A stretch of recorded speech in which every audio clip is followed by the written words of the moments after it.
जय जगन्नाथ सांग माने आपण मानक होम चिप रेसिपी को स्वागत। आज आम बनवा एमती एक हेल्दी ब्रेकफास्ट जहाँकि पिलार बड़ जाए समस्त को पसंद आसो। तो चलतु आरंभ करवा।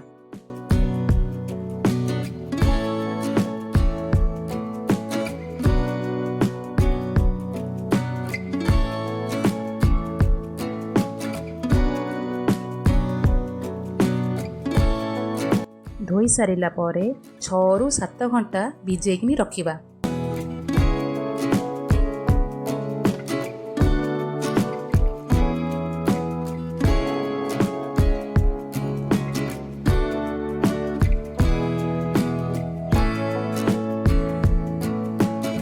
एहाकु आमे 7 ରୁ 8 घंटा जाए रेस्ट करबा पई छाड़िबा।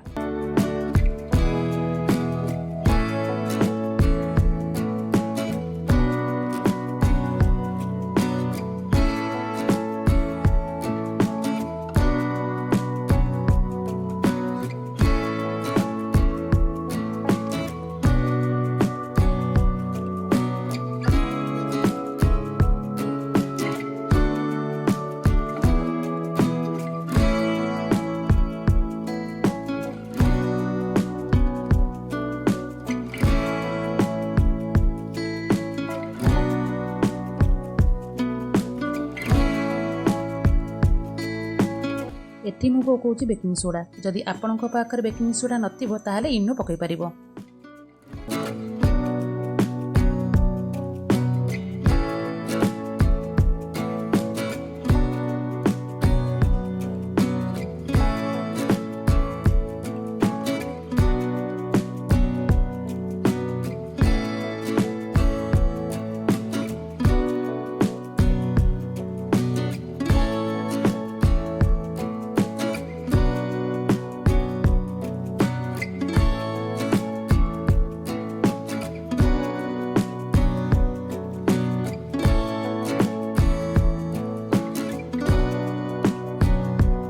चटनी को उत्तपम सह थरे ट्राए करंतु आउ कमेंट रे जणातु केमिति लागुछि।